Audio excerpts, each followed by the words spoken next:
Hi welcome back to my YouTube channel Akshata's beauty logs. ಯಾರೆಲ್ಲ ನನ್ನ ಚಾನಲ್ಗೆ ಹೊಸದಾಗಿ ಭೇಟಿ ನೀಡ್ತಿದ್ದೀರಾ ಪ್ಲೀಸ್ ಸಬ್ಸ್ಕ್ರೈಬ್ ಮಾಡ್ಕೊಂಡು ನೋಡಿ, ಹಾಗೆ ಪಕ್ಕದಲ್ಲಿರೋ ಬೆಲ್ಲೈಕನ್ ಕೂಡ ಪ್ರೆಸ್ ಮಾಡಿ. ನನ್ನ ನೆಕ್ಸ್ಟ್ ಹೊಸ ವಿಡಿಯೋ ನಿಮಗೆ ಫಸ್ಟ್ ತಲುಪುತ್ತೆ. ಇವತ್ತು ಹೀರೆಕಾಯಿ ಬಜ್ಜಿ ಹೆಂಗೆ ಮಾಡೋದು ಅಂತ ನೋಡೋಣ. ಒಂದು ಹೀರೆಕಾಯಿನ ತೊಗೊಂಡಿದ್ದೀನಿ. ಸೊ ಇದನ್ನು ತೊಳ್ಕೊಂಡು ಬರೋಣ ಬನ್ನಿ. ಸೊ ಇದನ್ನು ತೊಳ್ಕೊಂಡು ಬಂದು ತೊಳೆಯೋದ್ರೊಳಗೆ ಮುರಿದು ಬಿಡುತ್ತದೆ. ಸೊ ಎಳೆದು ತೊಗೊಂಡಿನಿ ನಾನು. ಒಂದು ಹೀರೆಕಾಯಿ ತೊಗೊಂಡಿನಿ, ನೀಟಾಗಿ ತೊಳ್ಕೊಂಡು ಇದನ್ನು ನೀಟಾಗಿ ಮೇಲೆ ಸಿಪ್ಪಿ ತೆಗೆದು ರೌಂಡಾಗಿ ಹೆಚ್ಕೊಂಡು ಬರೋಣ ಬನ್ನಿರಿ. ಸೊ ನಾನು ಈ ಥರ ರೌಂಡಾಗಿ ಹೆಚ್ಕೊಂಡೆ. ಭಾಳ ದಪ್ಪ ಬೇಡ, ಭಾಳ ತಿಳುನು ಬೇಡ, ಮೀಡಿಯಮ್. ಸೊ ಈ ಸೈಜಲ್ಲಿ ಹೆಚ್ಕೊಂಡು ನಾನು ಇವಾಗ ಹಿಟ್ಟನ್ನು ಯಾವ ಥರ ಕಲಿಸೋದು ಬಜ್ಜಿಗೆ ಅಂತಂದು ನೋಡೋಣ. ಒಂದು ಬೌಲ್ನ ತೊಗೊಂಡಿದ್ದೀನಿ. ಒಂದು ಬೌಲ್ನ ತೊಗೊಂಡು ಅದಕ್ಕೆ 1 ಕಪ್ ಆಗುವಷ್ಟು ಕಡ್ಲೆ ಹಿಟ್ಟನ್ನ ಹಾಕ್ಕೊಂಡಿವಿ. ಸೊ ಇದಕ್ಕೆ ಇವಾಗ ಒಂದು ಸ್ವಲ್ಪ ಅಚ್ಚ ಖಾರದ ಪುಡಿ ಹಾಕ್ಕೊಳ್ಳೋಣ. ನೀವು ಎಷ್ಟು ಮಾಡ್ತೀರಾ ಅದ್ರ ಕ್ವಾಂಟಿಟಿ ಮೇಲೆ ಹಾಕ್ಕೊಳ್ರಿ. ರುಚಿಗೆ ತಕ್ಕಷ್ಟು ಉಪ್ಪು ಹಾಕ್ಕೊಳ್ಳೋಣ. ಸೊ ಉಪ್ಪನ್ನ ಸ್ವಲ್ಪ ಕಡಿಮೆ ಹಾಕ್ಕೊಡ್ರಿ ಆದಷ್ಟು. ಚಿಟಿಗೆ ಒಂದು ಸ್ವಲ್ಪ ಅರಿಶಿನ ಹಾಕ್ಕೊಳ್ಳೋಣ. ಅರಿಶಿನ ಹಾಕೋದ್ರಿಂದ ಟೇಸ್ಟ್ ಚೆನ್ನಾಗಿ ಬರುತ್ತೆ. ಒಂದು ಸ್ವಲ್ಪ ಗರಂ ಮಸಾಲ.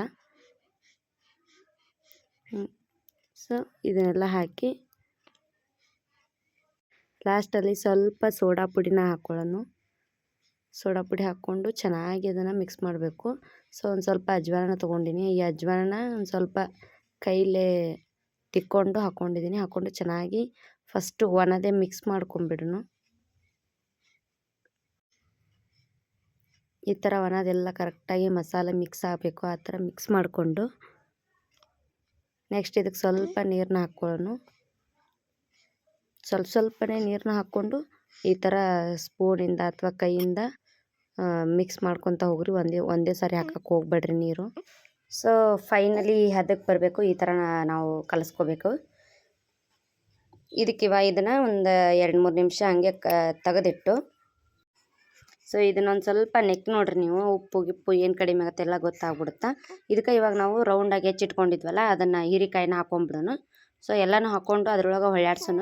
ನೀವು ಒಂದೊಂದು ಹಾಕ್ಕೊಂಡು ಬಿಡ್ತೀನಿ ಬಜ್ಜಿ ಅಂತಂದ್ರೂ ನಡೀತದೆ, ಅದರಲ್ಲೇನಿಲ್ಲ. ಸೊ ಅಷ್ಟು ಒಂದೇ ಸಾರಿ ಹಾಕಿದ್ರೆ ಸ್ವಲ್ಪ ಟೇಸ್ಟ್ ಚೆನ್ನಾಗಿ ಬರುತ್ತೆ. ಮತ್ತು ಒಂದು 2-3 ನಿಮಿಷ ಆದರೂ ಹಿಟ್ಟಿನೊಳಗೆ ಅದು ನೆನಿಬೇಕು. ಸೊ ಚೆಂದಾಗಿ ಕಲಿಸ್ಕೊಳ್ಳೋಣ. ಸೊ ಒಂದು 5 ನಿಮಿಷ ಇದನ್ನು ಬಿಟ್ಬಿಡೋಣ. ಅದ್ರ ಪಾಡಿಗೆ ಅದನ್ನು ಬಿಟ್ಟು ಈ ಕಡೆ ಒಂದು ಬಾಣಲಿ ತೊಗೊಂಡು ಎಣ್ಣೆ ಹಾಕೋಣ. ಅದಕ್ಕೊಂದಿಷ್ಟು ಎಣ್ಣೆ ಸ್ವಲ್ಪ ಕಾಯಬೇಕು. ಇಲ್ಲ ಅಂದ್ರೆ ಬಜ್ಜಿ ಕೆಳಗೆ ಹತ್ಕೊಂಡ್ಬಿಡುತ್ತಾ, ಅಂದ್ರೆ ಅಂಟ್ಕೊಂಡ್ಬಿಡ್ತಾವು. ಎಲ್ಲ ಹಿಟ್ಟಿಟ್ಟು ಎಲ್ಲ ಎಣ್ಣೆ ಒಳಗೆ ಬಿಡ್ತಂದ್ರೆ ಎಣ್ಣೆ ಎಲ್ಲ ಯಾವುದಕ್ಕೂ ಯೂಸ್ ಮಾಡೋಕ್ಕೂ ಬರಲ್ಲ. ಸ್ವಲ್ಪ ಸೊ ಎಣ್ಣೆ ಚೆನ್ನಾಗಿ ಕಾದೈತಿ. ಒಂದು ಪೀಸ್ ಹಾಕಿ ನೋಡೋಣ. ಸೊ ಈ ಥರ ಬಬ್ಬಲ್ಸ್ ಬರಬೇಕು ಹಾಕಿದ ತಕ್ಷಣ. ಸೊ ಆವಾಗ ಒಂದೊಂದೇ ಹಾಕಿರಿ. ಬಬಲ್ಸ್ ಬಂತು ಅಂದರೆ ಕಾದೈತಿ ಎಣ್ಣೆ ಅಂತ ಅರ್ಥ. ಒಂದೊಂದೇ ಹಾಕ್ಬೋದು ನೀವು. ಸೊ ನೀವು ಕೈಯಿಂದ ಒಂದೊಂದೇ ತೊಗೊಂಡು ಹಾಕಿದ್ರು ಬರುತ್ತೆ. ನಾನು ಸ್ಪೂನಿಂದಾನೇ ಹಾಕ್ಕೋತಿದ್ದೀನಿ. ಅಂದರೆ ಕೈಯಿಂದ ಹಾಕೋ ರೂಢ ಇದ್ದರೆ ಹಾಕ್ಕೋಬೋದು. ಕೈಯಿಂದ ನಮಗೆ ಹಾಕೋ ರೂಢ ಇರಲಿಲ್ಲ. ಎಣ್ಣೆ ಒಳಗೆ ಕೈ ಇಟ್ಟರೆ ಕಷ್ಟ ಅಂತಂದು ಬಿಟ್ಬಿಟ್ಟಿನಿ. ಹಾಗೆ ಹಾಕ್ಕೊಳ್ಳೋಣ ಅಷ್ಟೂ.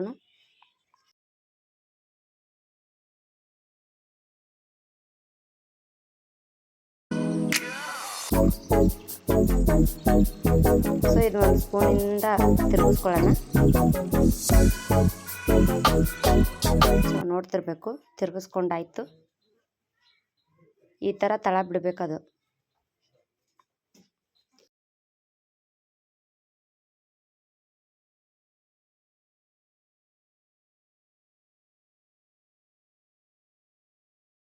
ಸೊ ಫೈನಲಾಗಿ ಇವು ಬಿಸಿ ಆಗಿದಾವು, ಫ್ರೈ ಆಗಿದಾವು. ಇದನ್ನೊಂದು ಪ್ಲೇಟಿಗೆ ತಗೊಳ್ಳೋಣ ಇವಾಗ.